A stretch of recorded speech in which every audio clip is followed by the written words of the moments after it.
Hi, welcome back to the Mental Health Minutes here. My name is Tarsha, licensed clinical social worker and certified alcohol and drug counselor. Thanks so much for checking us out here today. Our topic is going to be about the application of coping skills to help us manage any anxiety that we might be feeling in the midst of COVID-19 here. As in every video and this video included, everything I'm saying is just educational purposes. This is not intended to you, not intended to be used in a means of diagnosing yourself and or trying to apply direct application or treatment. So if you are someone that has a mental health or behavioral health diagnosis and you're working with a provider, then you should continue to do so. This is just a platform for us to share knowledge, information, and to also help reduce the stigma of mental illness as well. So with all that being said, let's jump into our content today. In the last video, we talked about how to manage our anxiety or anxious thoughts or that worry and things like that we've been feeling in regards to COVID-19. In this video, I'm hoping that we can talk more about what does that actually look like.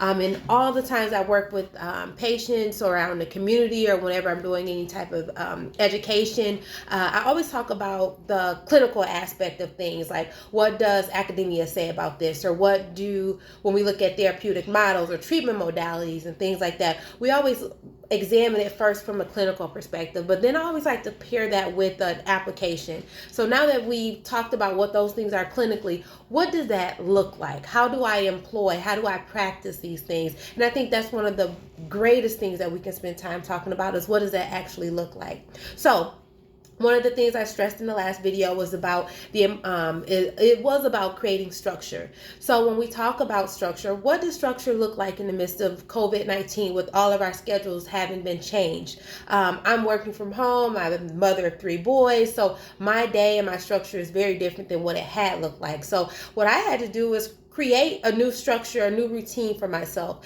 Still waking up at a particular time in the morning, not sleeping in every day until whenever I wake up. Also keeping my children on a schedule as well. What that really does for us is it gives us a sense of power. It gives us a sense of control in the midst of a time where we feel like we have no control over anything. You have the ability to be in control of yourself. You have the ability to be in control in regards to your day and your structure and your plan. So a lot of people I know right now have really thrown this out the window, this idea of having structure, routine. Many people are day 2 or 3 in those pajamas. I can smell some of you all. Hit the shower, wake up, create that structure, wash your face, brush your teeth, or in the words of my mother, she would say, hit the diamond, here, and there. So make sure you're doing those things. Again, what it really does is it just gives you a sense of control. It gives you something to look forward to. It helps pace your day. So when we just go a roll, wake up, sleep until whenever, eat whatever, lay around, no structure, no routine, nothing to hold you accountable, that really can, when you're struggling with anxiety or a lot of worry, it leaves up all this open time, space, and opportunity for all those negative thoughts, all that anxiety, all that worry to really just sink in, build, mold, carry over bigger and bigger because you have nothing else structured or identified with what you need to do with your time throughout the day. So that's one thing. Create structure, get out of bed, wash your face, hit the diamond, and then move about with your day.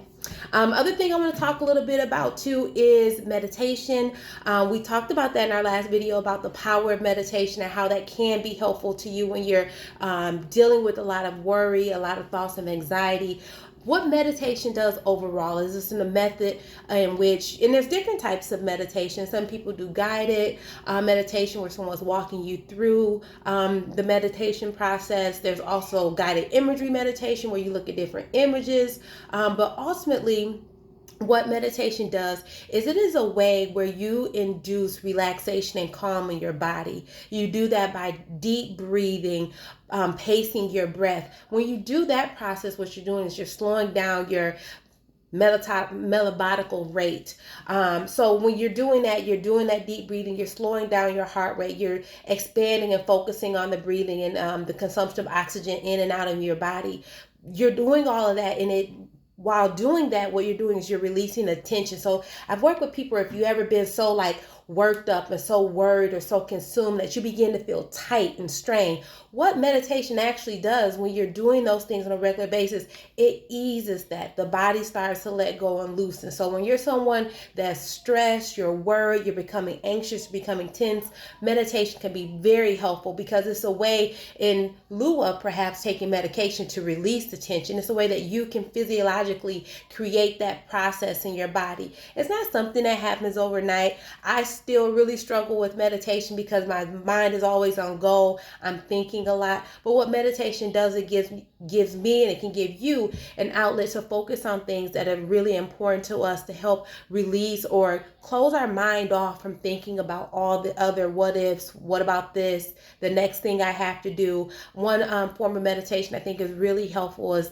meditating on a Bible verse, or meditating on just scripture in general about purpose, value, a difficult moment, opportunity in your life, and just finding something that you connect with and just meditating on those words can be very helpful. So that's our second thing. How do we apply that? What does that look like? So pair that into with your structure. If you're saying that I'm going to create structure, I'm creating a new routine for myself, I want to start meditating, I want to try to incorporate that in the morning or in the afternoon. And also be mindful about what's going to actually work for you. Don't go and mirror and copy someone else's schedule. If you're not a morning person, don't say you're going to get up at 7. You're going to start your day and do all these things by noon, when you know you typically don't get up and get really moving with your day until about 10 o'clock. So be mindful of those things too. The last thing I want to spend a little time talking about with you guys today as well is talking about the coping skill of engaging our support system. I think sometimes that's something that can be undervalued and overlooked. I think it's incredibly important that we stay connected to people and things that help bring us joy and peace in our life right now. So I know there's a lot of social media platforms. You got Google Duo, you got Zoom, you got FaceTime, you got a gazillion different ways to connect and engage with people using some form of social media, because we are right now told that we have to do social distancing. So we definitely want to be respectful of that mandate. But while we're doing that, that doesn't mean that we can't engage and connect with other people. This is a great opportunity to join a book club. Maybe also join some other groups online, Bible study groups online, knitting groups online, just anything that sparks your interest. If you have a hobby that you used to be really engaged and connected in, you got too busy, this may be a perfect time to pick that hobby back up. So definitely expand some of those things. This also is a really good time to take up reading. I think we've all probably gotten away from reading just with the busyness of our schedules, but this is a great time to get back into that good habit that you have, reading that book, taking in that knowledge, having the opportunity to grow in an area is always something that we should be taking time to do. So that's another thing to employ.